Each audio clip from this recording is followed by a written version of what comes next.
As we are entering the home stretch of the 2024 presidential election, the Shills plants operatives, turncoats, and sellouts are working into overdrive to get Kamala Harris into the White House.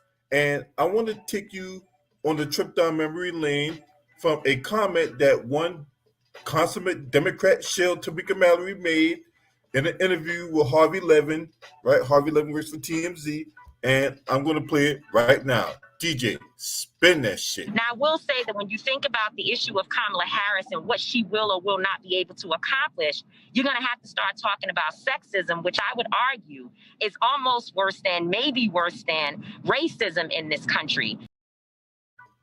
Now, she's sitting up here talking about how sexism is worse than racism. That was 4 years ago, right?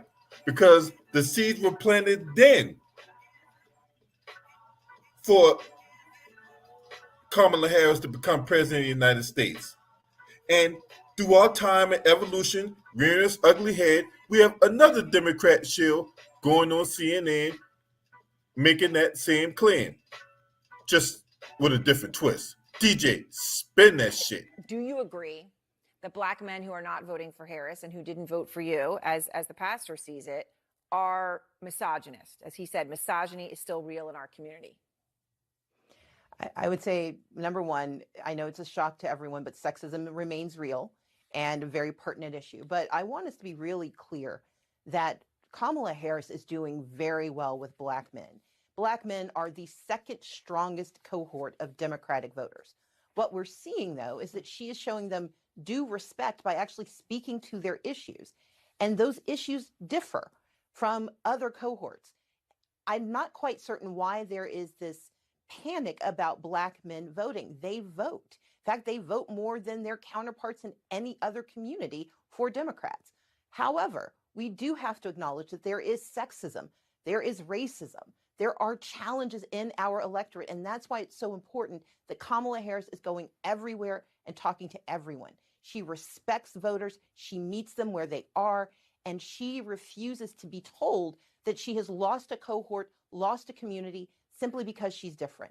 The best candidates recognize that you win by meeting people where they are, and Kamala Harris is doing that every single day, and will keep doing it for the next 14 days until we get to Election Day. Okay, now this is coming from a woman who tried to become governor of Georgia on 2 different occasions, and on 2 different occasions, she lost to the same damn opponent in Brian Kemp.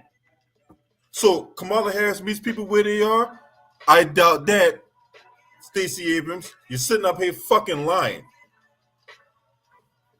So again, what's this notion that sexism is worse than racism, right? This plays on with the low tropes about, oh, well, if you don't vote for her, you're misogynistic, and that. Okay, so how do you explain the black women that don't vote for Kamala Harris? What that make them? See, that's how you take a needle to this bubble of this narrative that they're trying to run with. So how do you explain the black women that don't vote for Kamala Harris, that won't support her? What does that make them? But this divide and conquer tactic that y'all trying to impart on the black community, all the meanwhile, y'all sitting there talking about unity. How is this unity? How does this bring people together?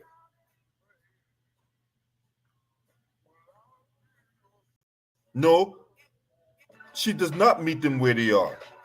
Because if she met them where they are, then the black community would have had tangibles by now. As opposed to these mind manipulation tactics that you guys trying to impart onto the masses.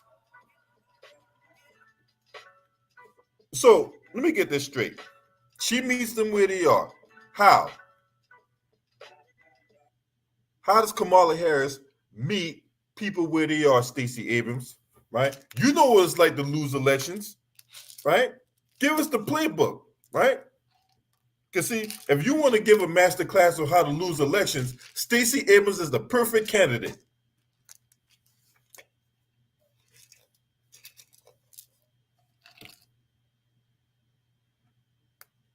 Now, that first plant, Tamika Mallory, she was also talking about how Kamala Harris was on this listening tour a couple years ago. That way she can get to the intricacies of the issues, right? Now, mind you, Kamala Harris don't go on these listening tours to address the issues. Kamala Harris goes on these listening tours to evade the issues. She avoids these issues like how a roach avoids a can of raid. So this notion that she meets people where they are, that's a fucking lie. That is a lie. And before anybody tries to talk about, well, why do you talk about Trump? I did a whole bunch of videos about Trump and his bootlicking surrogates, Foot Clan members and such. And if you weren't there to see him, and if you weren't there to comment on him, right, well, that's just your problem. That's your fault. But what you ain't going to do is try to change the subject. Because again, criticism of one is not an endorsement of the other. Because see, over here, over in these streets, right? Over in these streets, that's right, it's Slouch on the Couch 2024. We ain't playing no games with this shit. Now, guys, let me know what y'all think about this, man. If you're not subscribed to this channel, make sure to hit the subscribe button, hit the like button, share these videos on your social media platforms. Shout out to the LDBC. This your man. Scream at me. Hurt!